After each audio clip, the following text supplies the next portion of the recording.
Sementara itu, saudara, kerusakan hutan Aceh semakin kritis akibat eksploitasi tambang ilegal yang terus marak dilakukan di 7 kabupaten kota di Aceh. Berdasarkan data yang dirilis Walhi Aceh, kerusakan hutan saat ini telah mencapai 3.500 hektar lebih. Akibatnya bencana banjir dan longsor menjadi langganan setiap tahunnya.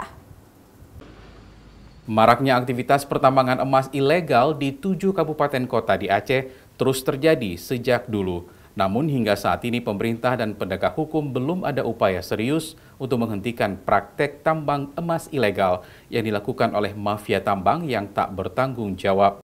Aktivitas eksploitasi tambang emas ilegal di Aceh, Walhi menyebut tidak hanya telah berdampak terhadap kerusakan kawasan hutan yang terus meluas, namun juga telah merusak daerah aliran sungai serta pencemaran air yang berakibat fatal bagi masyarakat karena aktivitas tambang emas ilegal dilakukan dengan menggunakan bahan kimia merkuri.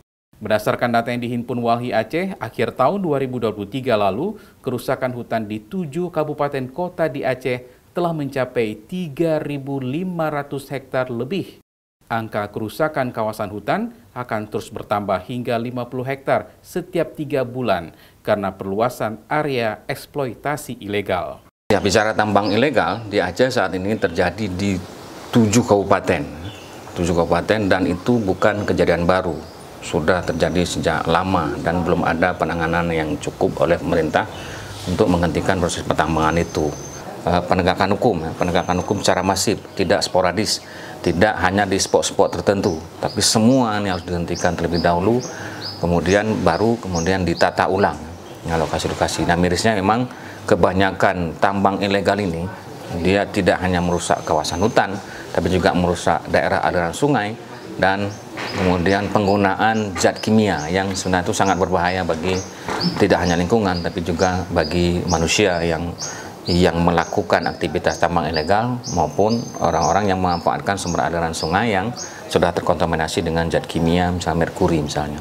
Yang sebenarnya menjadi kendala bagi pemerintah daerah karena bicara kewenangan tadi ada banyak kawasan, terutama kawasan konservasi yang kewenangan pusat tadi Satwa Liar dan daerah sungai yang kemudian diabaikan demikian saja dalam kondisi rusak, tidak ada upaya perbaikan yang baik sehingga ini memperparah kondisi lingkungan hidup yang ada di Aceh. Walhi berharap siapapun yang terpilih sebagai presiden dalam pemilu yang akan datang, pemerintah pusat harus serius menjalankan kewenangan pusat terkait lingkungan yang ada di Aceh, seperti Taman Nasional Gunung Lauser, Suaka Marga Satwa Rawa Singkil, Satwa Liar, dan terkait daerah aliran sungai yang selama ini terkesan dibiarkan, dijarah, dirusak tanpa ada upaya pencegahan dan perbaikan.